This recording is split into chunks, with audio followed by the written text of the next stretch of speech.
Hi hello welcome back to my YouTube channel. ಎಲ್ಲರೂ ಹೆಂಗತ್ತಾರೆ, ಎಲ್ಲರೂ ಆರಾಮಿದ್ದೀರಿ ಅನ್ಕೋತೀನಿ. ನಾನು ಸೂಪರ್ ಫೈನ್ ಆಗೀನಿ. ಇತ್ತೀಚೆಗೆ ವ್ಲಾಗ್ಸ್ ಲೇಟಾಗಿ ಹಾಕಾತೀನಿ. ಬರೀ ನನ್ನ ಮಗಳಿಗೆ ಒಂದು ಬೇಬಿ ಫುಡ್ ರೆಡಿ ಮಾಡಾಕ್ತಿದ್ದೆ. ಈ ಫುಡ್ ಕೊಡೋದ್ರಿಂದ ಮಕ್ಕಳಿಗೆ ಬ್ರೈನ್ ಡೆವಲಪ್ಮೆಂಟ್ ಆಗ್ತೈತಿ ಮತ್ತು ಅವರ ಒಂದು ಕಲರ್ ಕೂಡ ಚಲೋ ಆಗ್ತೈತಿ, ಫೇರ್ ಆಗ್ತೈತಿ. ಬರೀ ಇದನ್ನು ಮಾಡೋದು ಹೆಂಗಂತಂದು ನೋಡೋಣಂತ. ನಾನಿಲ್ಲಿ 15ರಿಂದ 20 ಬಾದಾಮಿ ಮತ್ತು ಗೋಡಂಬಿ ಮತ್ತು ವಾಲ್ನಟ್ಸ್ ಒಂದು 15 ತೊಗೊಂಡೇನಿ, ನೋಡ್ತಿರ್ಬೋದು ನೀವು. ಆದರೆ ರಾಗಿ ಒಂದು ಸ್ವಲ್ಪ ಮೀಡಿಯಮ್ ಪ್ರಮಾಣದೊಳಗೆ ತೊಗೊಂಡೇನಿ. ಸ್ಟಾರ್ಟಿಂಗ್ ಇದನ್ನು ಫಸ್ಟ್ ರುಬ್ಬಿದಾಗ ರಾಗಿ ಕಡಿಮೆ ಆಗಿ ಡ್ರೈ ಫ್ರೂಟ್ಸ್ ಜಾಸ್ತಿ ಆಗಿದ್ವು. ಮತ್ತು ಅದಕ್ಕೆ ನಾನೇನು ಮಾಡಿದೆ, ಇನ್ನೂ ಸ್ವಲ್ಪ ರಾಗಿ ಉಳಿದಿದ್ವು ಮನೆಯೊಳಗೆ, ಅವನ್ನೂ ಹಾಕಿ ಎರಡಕ್ಕೂ ಸಮ ಆಗೋ ಥರ ಮಾಡಿದೆ. ಮತ್ತು ರಾಗಿ ಸ್ವಲ್ಪ ಆಗಿ ಡ್ರೈ ಫ್ರೂಟ್ ಜಾಸ್ತಿನೂ ಆಗಬಾರ್ದು ಅಂತಂದು ನಾನು ಇಷ್ಟು ಕ್ವಾಂಟಿಟಿ ತೊಗೊಂಡೀನಿ. ಇದು ಒಂದು 15 ದಿವಸ ಬರ್ತೈತಿ, 15-20 ದಿವಸ ಆಗ್ತೈತಿ. ನನ್ನ ಮಗಳಿಗೆ ನಾನು ಡೈಲಿ 1 ಸ್ಪೂನ್ ಅಷ್ಟು ಗಂಜಿ ಮಾಡಿ ತಿನ್ನಿಸ್ತೀನಿ. ಇದನ್ನು ಕೊಡೋದ್ರಿಂದ ಮಕ್ಕಳಿಗೆ ಬ್ರೈನ್ ಡೆವಲಪ್ಮೆಂಟ್ ಆಗ್ತೈತಿ ಮತ್ತು ಅವ್ರ ಸ್ಕಿನ್ನೂ ಫೇರ್ ಆಗ್ತೈತಿ. ಆಲ್ರೆಡಿ ಒಂದು ಸತಿ ಹೇಳೇನಿ. ನೋಡಿರಿ, ಈ ಥರ ಫೈನಾಗಿ ನಾನು ಪೌಡರ್ ಮಾಡಿಕೊಂಡೆ. ಫಸ್ಟ್ ನಾನು ಮೀಡಿಯಮ್ ಫ್ಲೇಮ್ ಒಳಗೆ ಇದನ್ನು ಹುರ್ಕೊಂಡಾದ್ಮೇಲೆ ಫೈನಾಗಿ ನಾನು ಈ ಥರ ಪುಡಿ ಮಾಡಿಕೊಂಡು ಇನ್ನೊಂದು ಸತಿ ಇದನ್ನು ಜರಡಿ ಹಿಡಿದು ಇಟ್ಕೊಂಡ್ಬಿಡ್ತೇನೆ. ಇವಾಗ ನನ್ನ ಮಗಳಿಗೆ 1 ಸ್ಪೂನ್ ಅಂದರೆ 1 ಸ್ಪೂನ್ ಮಾಡ್ತೀನಿ, ಜಾಸ್ತಿನೂ ಕೊಡೋಂಗಿಲ್ಲ. ಒಂದೊಂದು ಮಕ್ಕಳಿಗೆ ಡ್ರೈ ಫ್ರೂಟ್ಸ್ ಕೊಡೋದ್ರಿಂದ ಅಲರ್ಜಿ ಆಗೋ ಚಾನ್ಸಸ್ ಇರ್ತೈತಿ. ಸೊ ನೋಡಿಕೊಂಡು ಕೊಡ್ರಿ ನೀವು, ಮತ್ತು ಏನೂ ಪ್ರಾಬ್ಲಮ್ ಆಗಬಾರ್ದಲ್ಲ ಸಣ್ಣ ಮಕ್ಕಳಿಗೆ. ಸೊ 8 ಮಂತಿಂದ ಕೊಟ್ಟರೆ ಏನು ಪ್ರಾಬ್ಲಮ್ ಇಲ್ಲ, 6 ಮಂತಿಂದ ಸದ್ಯಕ್ಕೆ ಬೇಡ. ಇಲ್ಲಿ ನೋಡಿರಿ, ನನ್ನ ಮಗಳಿಗೀಗ 11 ಮಂತ್ ನಡೀತೈತಿ. 1 ಸ್ಪೂನ್ ಅಂದರೆ 1 ಸ್ಪೂನ್ ಹಾಕೀನಿ. ಇದಕ್ಕೆ ನೀವು ಸ್ವಲ್ಪ ಬೆಲ್ಲ ಆ್ಯಡ್ ಮಾಡಿದರೆ ಇನ್ನೂ ಟೇಸ್ಟ್ ಆಗ್ತೈತಿ. ಈ ರೀತಿ ಫೈನಾಗಿ ಇದು ಕುಕ್ ಆಗೈತಿ. ಇದನ್ನು ಇವಾಗ ನಾವು ಮಕ್ಕಳಿಗೆ ಸರ್ವ್ ಮಾಡ್ಬೋದು. ದಿನಕ್ಕೆ 1 ಸತಿ ಕೊಡ್ಬೋದು, 2 ದಿನಕ್ಕೆ 1 ಸತಿ ಕೊಡ್ಬೋದು. ಇವಾಗಂತೂ ಸಮ್ಮರ್ ಸೀಸನ್, ಮಕ್ಕಳಿಗೆ ಒಂಥರ ಹೀಟ್ ಆಗ್ತಿರ್ತೈತಿ. ಇದನ್ನು ಕೊಡೋದ್ರಿಂದ ಮಕ್ಕಳಿಗೆ ತಂಪಾಗಿನೂ ಇರ್ತಾರೆ, ಸ್ವಲ್ಪ ಕೂಲ್ ಅನ್ನಿಸ್ತೈತಿ. ನೋಡಿರಿ, ಆಮೇಲೆ ನಾನು ಇನ್ನೊಂದು ಸ್ವಲ್ಪ ರಾಗಿ ಉಳ್ಕೊಂಡಿದ್ವನ್ನಲ್ಲ, ಅದನ್ನು ಹುರ್ಕೊಳ್ಳೋದು ವಿಡಿಯೋ ಇಲ್ಲಿ ಕ್ಲಿಪ್ ಆಗಿಬಿಟ್ಟೈತೆ ಅದು. ಸೊ ನಂಗೆ ಗೊತ್ತಾಗಲಿಲ್ಲ ಅದು ಆ್ಯಡ್ ಮಾಡೋವಾಗ. ಸೊ ಅದೊಂದು ಸ್ವಲ್ಪ ಕ್ಲಿಪ್ಪಿಂಗ್ ಬಂದೈತಿ. ಮತ್ತು ಕೆಲವೊಬ್ಬರು ಮಕ್ಕಳಿಗೆ ಡ್ರೈ ಫ್ರೂಟ್ಸ್ ಕೊಡೋಂಗಿಲ್ಲ, ಯಾಕಂದ್ರೆ ಅದು ಹೇಳಿದ್ನಲ್ಲ ಅಲರ್ಜಿ ಆಗೋ ಚಾನ್ಸಸ್ ಇರ್ತೈತಿ ಅಂತಂದು. ಬಟ್ ನನ್ನ ಮಗಳಿಗೆ ನಾನು 6 ಮಂತಿಂದನೇ ಕೊಡೋಕೆ ಸ್ಟಾರ್ಟ್ ಮಾಡೀನಿ, ಏನೂ ಪ್ರಾಬ್ಲಮ್ ಆಗಿಲ್ಲ ಆಕೆಗೆ. ಆ್ಯಕ್ಚುಲಿ ನಾನು 3 ಮಂತಿಂದನೇ ಆಕೆಗೆ ಆಲ್ಮಂಡ್ನ ಬ್ರೀಸ್ಟ್ ಮಿಲ್ಕ್ ಒಳಗೆ ತೆಗೆದು ಒಂದೊಂದು ಸ್ಪೂನ್ ಕುಡಿಸ್ತಿದ್ದೆ. ಆವಾಗಲೂ ಏನು ಪ್ರಾಬ್ಲಮ್ ಆಗಿಲ್ಲ ಆಕೆಗೆ, ಅಲರ್ಜಿ ಇಚ್ಚಿಂಗ್ ಆ ರೀತಿ ಏನೂ ಆಗಿಲ್ಲ ನನ್ನ ಮಗಳಿಗೆ. ಸೊ ಕೆಲವೊಂದು ಮಕ್ಕಳು ಡಿಫ್ರೆಂಟ್ ಇರ್ತಾವಲ್ಲ, ಸೊ ನೋಡಿಕೊಂಡು ಕೊಡಬಹುದು ನೀವು. ಇಲ್ಲಿ ನೋಡಿರಿ, ಇವಾಗ ಅದನ್ನೆಲ್ಲ ಮಾಡಿ ಮುಗಿಸಿ ಚಹಾ ಕುಡಿದು ಮತ್ತು ನಾನು ಅಡುಗೆಗೆ ಪ್ರಿಪೇರ್ ಮಾಡ್ಕೊಳತ್ತಿದ್ದೆ. ಮಡಿಕೆ ಕಾಳು ಪಲ್ಯ ಮತ್ತು ರೊಟ್ಟಿ ಮಾಡ್ಬೇಕು ಅಂದ್ಕೊಂಡಿದ್ವಿ. ಸೊ ಅದಕ್ಕೆ ನಾನಿವಾಗ ಮಡಿಕೆ ಕಾಳು ಮೊಳಕೆ ಕಟ್ಟಿ ಇಟ್ಟಿದ್ದೆ. ಮಾರ್ನಿಂಗ್ ಮಾಡೋಕ್ಕಾಗಲಿಲ್ಲ, ಯಾಕಂದ್ರೆ ಉಪ್ಪಿಟ್ಟು ಮಾಡಿದ್ದೆ. ಯಾಕೋ ಇತ್ತೀಚೆಗೆ ನನಗೆ ಕೈ ಕಾಲು ಫುಲ್ ಹರೆ ಆತವು, ಯಾಕೋ ಗೊತ್ತಿಲ್ಲ. ಏನಂದ್ರೆ ಏನೂ ಮಾಡೋಕ್ಕಾಗತ್ತಿಲ್ಲ. ಜಾಸ್ತಿ ನಂಗೆ ಕೆಲಸ ಮಾಡಿದ್ರೆ ಒಂಥರ ಸುಸ್ತು, ಏನೋ ನನ್ನ ಕೈ ಕಾಲೊಳಗೆ ಶಕ್ತಿನೇ ಇಲ್ಲೇನೋ ಅನ್ನೋ ಥರ ಆಗಿಬಿಟ್ಟೈತಿ. ಜಾಸ್ತಿ ಕೆಲಸನೂ ಮಾಡೋಕ್ಕಾಗತ್ತಿಲ್ಲ ನನ್ನ ಕೈಲಿಂದ. ಟ್ಯಾಬ್ಲೆಟ್, ಪೇನ್ ಕಿಲ್ಲರ್ ಟ್ಯಾಬ್ಲೆಟ್ಸ್ ತೊಗೋಬೇಕು. ಮೆಡಿಕಲ್ಗೆ ಹೋದಾಗ ಈ ಸತಿ ನಮ್ಮ ಮನೆಯವ್ರಿಗೆ ಹೇಳಿ ಕಳಿಸ್ಬೇಕು, ತೊಗೊಂಡು ಬಾ ಅಂತಂದು. ಅದಕ್ಕೆ ಬೆಳಗ್ಗೆ ಉಪ್ಪಿಟ್ಟು ಮಾಡಿದ್ದೆ. ಆ್ಯಕ್ಚುಲಿ ಬೆಳಗ್ಗೆನೇ ರೊಟ್ಟಿ ಮಾಡಬೇಕು ಅಂದ್ಕೊಂಡಿದ್ದೆ, ಬಟ್ ಬೆಳಗ್ಗೆ ಮಾಡೋಕ್ಕಾಗಲಿಲ್ಲ. ಅದಕ್ಕೆ ಬೆಳಗ್ಗೆ ಉಪ್ಪಿಟ್ಟು ಮಾಡಿ ಅನ್ನ ಸಾಂಬಾರು ಮಾಡಿದ್ದೆ. ಇವಾಗ ನೋಡಿರಿ, ಮಡಿಕೆ ಕಾಳು ಪಲ್ಯ ಮಾಡತ್ತೀನಿ. ಅಷ್ಟು ಮಾಡಿ ಇಷ್ಟರೊಳಗೆ ನನ್ನ ಮಗಳು ಮಲ್ಕೊಂಡ್ಬಿಟ್ಲು. ಆಕೆ ಮಲ್ಕೊಂಡಾಗ ರೊಟ್ಟಿ ಮಾಡಿದ್ರೆ ನನಗೆ ಚಲೋ. ಆಕೆ ಎದ್ದಾಗಂತೂ ನನಗೆ ಮಾಡೋಕ್ಕೆ ಕೊಡೋಂಗಿಲ್ಲ. ಆಕೆ ಒಂದು ಸತಿ ಹಿಟ್ಟು ನಾದ್ಕೊಂಡಾದ್ಮೇಲೆ ಅದನ್ನು ಹಂಗೆ ಇಡಕ್ಕೆ ಬರೋದಿಲ್ಲ, ಯಾಕಂದ್ರೆ ಹಿಟ್ಟು ಅಳಕಾಗ್ಬಿಡ್ತೈತಿ. ಅದಕ್ಕೆ ಇವಾಗ ಎಲ್ಲ ಮಾಡಿಟ್ಟು ಆಕೆಗೆ ಮಲಗಿಸಿ ಬಂದೆ. ನನಗೆ ದೊಡ್ಡ ಮಗ ಮತ್ತು ನಮ್ಮ ಅಕ್ಕನ ಮಗಳು ಆಟ ಆಡತ್ತಿದ್ರು. ಅವ್ರಿಗೆ ಹೇಳಿದೆ ಆವಾಜ್ ಮಾಡೋಕ್ಕೆ ಹೋಗ್ಬೇಡ್ರಿ, ಮತ್ತು ಶ್ರೀ ಎದ್ಬಿಡ್ತಾಳೆ, ತಂಗಿ ಹೇಳ್ತಾಳೆ ಅಂತಂದು. ಸೊ ನಾನು ಇವಾಗ ನೀರೆಲ್ಲ ಕುಡಿದು ಫಸ್ಟ್ ಪಲ್ಯನ ಒಗ್ಗರಣೆ ಕೊಟ್ಕೊಂಡು ಬಿಡ್ತೀನಿ. ನಾವು ಜಾಸ್ತಿ ಪಲ್ಯಕ್ಕೆ ಟೊಮೊಟೊ ಅದು ಇದು ಯೂಸ್ ಮಾಡೋಂಗಿಲ್ಲ ನಮ್ಮ ಮನೆ ಒಳಗೆ. ಏನೋ ನಮ್ಮ ಅತ್ತೆ ಅವಾಗಿಂದ ನಾವು ಮದುವೆ ಆದಾಗಿಂದನೂ ಅವ್ರು ಹಿಂಗೆ ಮಾಡ್ತಾರೆ. ಸೊ ಅವ್ರು ಹೆಂಗೆ ಹೇಳ್ಕೊಟ್ಟಾರ ನಾವು ಹಂಗೆ ಮಾಡ್ತೀವಿ. ಇವಾಗ ನೋಡಿರಿ, ಸ್ವಲ್ಪ ಎಣ್ಣೆ ಹಾಕ್ಕೊಂಡು ಅದಕ್ಕೆ ಸಾಸಿವೆ ಜೀರಿಗೆ ಹಾಕ್ಕೊಂಡು ಈರುಳ್ಳಿನ ಫ್ರೈ ಮಾಡ್ಕೊಂಡು, ಆಮೇಲೆ ಸ್ವಲ್ಪ ಕರಿಬೇವು ಹಾಕ್ಕೊಂಡು ಸ್ವಲ್ಪ ಇದನ್ನು ಫ್ರೈ ಮಾಡ್ಕೊಂಡಾದಮೇಲೆ ಹಸಿ ಖಾರದ ಪೇಸ್ಟ್ ಮಾಡಿಟ್ಕೊಂಡ್ಬಿಡ್ತೀವಿ ನಾವು. ಒಂದು ಸತಿ ಹಸಿ ಖಾರದ ಪೇಸ್ಟ್ ಮಾಡಿಟ್ಕೊಂಡ್ರೆ 1-2 ದಿವಸ ಬರ್ತೈತಿ. ಜಾಸ್ತಿನೂ ಮಾಡಿಟ್ಕೋಬೋದು, ಬಟ್ ನಾನು ಜಾಸ್ತಿ ಮಾಡಿಟ್ಕೊಳಂಗಿಲ್ಲ. ನಂಗೆ ಯಾಕೋ ಅದು ಒಂಥರ ಇಷ್ಟ ಆಗಂಗಿಲ್ಲ, ಕಲರ್ ಚೇಂಜ್ ಆಗ್ಬಿಡ್ತೈತಿ ಅಂತಂದು. ಇದು ನೋಡಿರಿ 2 ದಿವ್ಸಕ್ಕೆ ಹಸಿ ಖಾರದ ಕಲರ್ ಹೆಂಗೆ ಚೇಂಜ್ ಆಗಿತ್ತು ಅಂತಂದು, ಅದಕ್ಕೆ 2 ದಿವಸ ಲಾಸ್ಟ್ ನಾನು ಮಾಡಿಟ್ಕೊಂಡು ಬಿಡ್ತೀನಿ.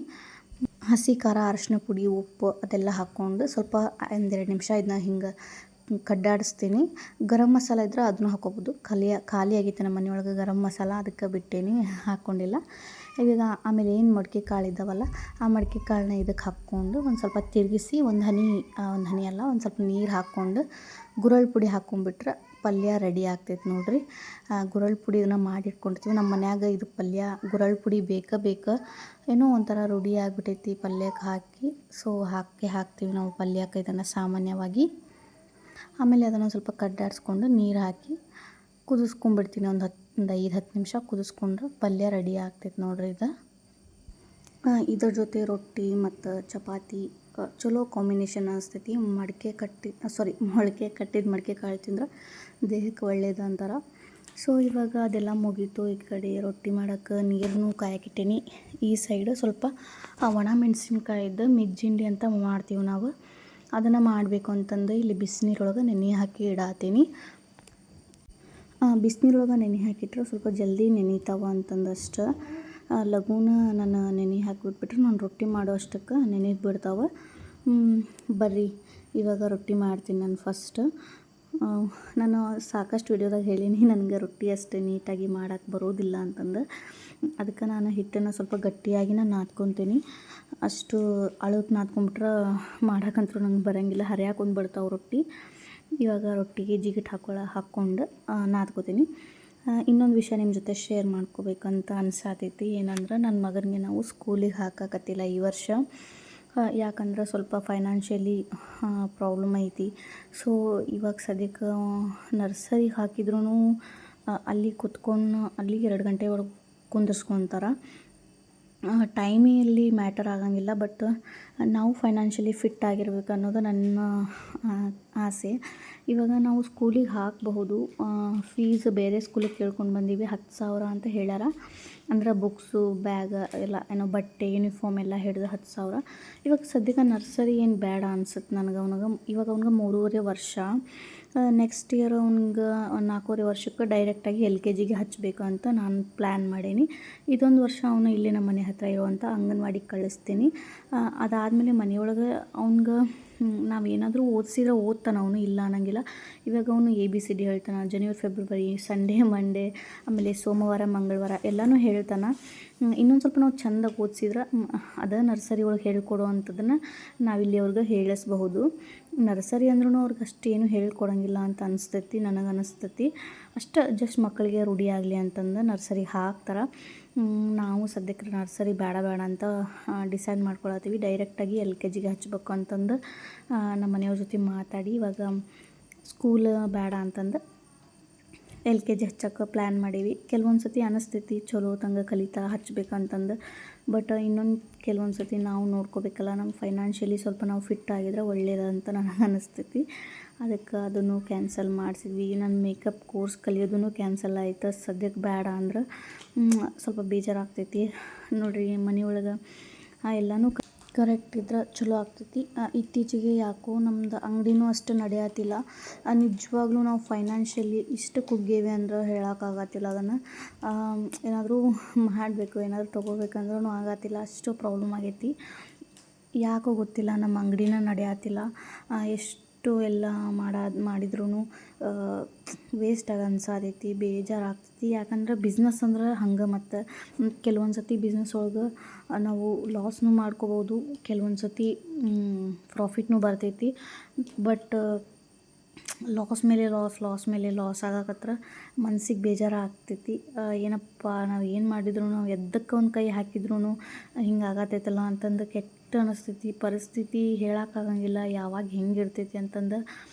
ಸೊ ನೋಡಿರಿ, ನಮ್ಮದು ಹಿಂಗೆ ಆಗ್ಬಿಟ್ಟೈತಿ. ಇವಾಗ ಏನು ಮಾಡೋಕ್ಕಾಗಂಗಿಲ್ಲ. ನಮ್ಮ ಟೈಮ್ ಕೆಟ್ಟಿದ್ರೆ ನಾವು ಏನು ಮಾಡೋಕ್ಕಾಗಂಗಿಲ್ಲ. ನಮ್ದು ಲೈಫ್ ಹೆಂಗೆ ಬರ್ತೈತಿ ಹಂಗೆ ನಾವು ಹೋಗಲೇಬೇಕಾಗ್ತೈತಿ. ನೋಡೋಣ, ಇವತ್ತು ನಮ್ಮ ಟೈಮ್ ಸರಿ ಇಲ್ಲ, ಮುಂದೊಂದು ದಿನ ಟೈಮ್ ಚಲೋ ಬರ್ತೈತಿ ಅಂತ ನಾವು ವೆಯ್ಟ್ ಮಾಡತ್ತೀನಿ. ನೋಡೋಣ ಅದೇನು ಆಗ್ತೈತಿ ಅಂತಂದು. ಬಟ್ ನಂದು ಡ್ರೀಮ್ ಏನೈತಿ, ನಾನು ಮೇಕಪ್ ಕಲಿತೇನೆ, ನನ್ನ ಫ್ಯಾಮಿಲಿಗೋಸ್ಕರ ನಾನು ಒಂದು ಏನಾದರೂ ಮಾಡೇ ಮಾಡ್ತೀನಿ ಅನ್ನೋದು ಹೋಪ್ ನನ್ನಲ್ಲಿ ಐತಿ. ಸೊ ನಾನು ಅದು ಬಿಡೋಂಗಿಲ್ಲ, ಕಲಿತೇನೆ. ಒಬ್ಬರೇ ದುಡಿದ್ರೆ ಈಗಿಂದ ಏನದ ಲೈಫ್ ಒಳಗೆ ಈಗಿಂದ ಕಾಲದೊಳಗೆ ನಡೆಯೋಂಗಿಲ್ಲ. ಗಂಡ ಹೆಂಡತಿ ಇಬ್ಬರು ದುಡಿದ್ರೆ ಮಾತ್ರ ನಾವು ಲೈಫ್ ಒಂದು ತಕ್ಕ ಮಟ್ಟಿಗೆ ನಡೆಸ್ಬೋದು. ಸೊ ಹಂಗೆ ನೋಡಿರಿ, ಯಾರಿಗೆಲ್ಲ ಈ ಥರ ಅನುಭವ ಆಗೈತೆ ಅಂತ ಕಾಮೆಂಟ್ ಮಾಡಿರಿ. ಈಗ ನೋಡಿರಿ, ಇಲ್ಲೇ ರೊಟ್ಟಿ ಮಾಡಿ ಮುಗಿಸಿದೆ. ಮತ್ತೇನಂದ್ರೆ ಇಲ್ಲಿ ಒಣ ಮೆಣಸಿನ್ಕಾಯಿ ನೆನೆ ಇಟ್ಟಿದ್ನಲ್ಲ, ಅವು ನೆನೆಯಾಕತ್ತವು. ಅದನ್ನು ಇವಾಗ ಬರ್ರಿ ಮಿಕ್ಸಿ ಒಳಗೆ ಮಿಕ್ಸಿ ಮಾಡ್ಕೋತೀನಿ. ಅದನ್ನು ಹೆಂಗೆ ಮಾಡೋದು ಅಂತ ನಿಮ್ಮ ಜೊತೆ ಶೇರ್ ಮಾಡ್ಕೋತೀನಿ. ಇದು ಒಣ ಮೆಣಸಿನ್ಕಾಯಿದು ಚಟ್ನಿ ಭಾಳ ಟೇಸ್ಟ್ ಆಗ್ತೈತಿ ಇದು. ಸೊ ನೀವು ಒಂದು ಸತಿ ಟ್ರೈ ಮಾಡಿರಿ, ಮನೆ ಒಳಗೆ ಚಲೋ ಆಗ್ತೈತಿ.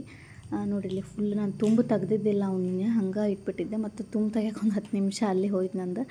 ಅವನ್ನ ಪೂರ್ತಿಯಾಗಿ ತುಂಬ ತಗೊಂಡು ಇಲ್ಲಿ ಉಪ್ಪು, ಸಕ್ಕರೆ ಮತ್ತು ಕೊತ್ತಂಬರಿ, ಜೀರಿಗೆ, ಬೆಳ್ಳುಳ್ಳಿ ಮತ್ತು ಹುಣಸೆ ಹಣ್ಣು ಒಂದು ಸ್ವಲ್ಪ ಹಾಕ್ಕೊಂಡೀನಿ. ಇದಕ್ಕೆ ಬೆಲ್ಲ ಹಾಕ್ಕೊಂಡ್ರೆ ಇನ್ನೂ ಟೇಸ್ಟ್ ಆಗ್ತೈತಿ. ಬಟ್ ಬೆಲ್ಲ ಖಾಲಿ ಆಗಿತ್ತಂತಂದ್ರೆ ನಾನು ಇಲ್ಲಿ ಸಕ್ಕರೆನ ಯೂಸ್ ಮಾಡೀನಿ. ನೀವು ಬೆಲ್ಲ ಇದ್ದರೆ ಬೆಲ್ಲನೂ ಯೂಸ್ ಮಾಡ್ಕೋಬೋದು. ಇಲ್ಲಿ ನೋಡಿರಿ, ಇದನ್ನು ಫೈನಲಾಗಿ ಪೇಸ್ಟ್ ರೆಡಿ ಆಯಿತು. ರೆಡಿ ಆದ ತಕ್ಷಣ ನನ್ನ ಮಗನಿಗೇನೋ ಊಟ ಮಾಡಿಸಿ ಫಸ್ಟ್ ಅವ್ನಿಗೆ ಮಲಗಿಸಿದ. ಅವ್ನು ಮಲಗಿಸೋವರೆಗೂ ನನಗೆ ಸಮಾಧಾನ ಇರೋಂಗಿಲ್ಲ.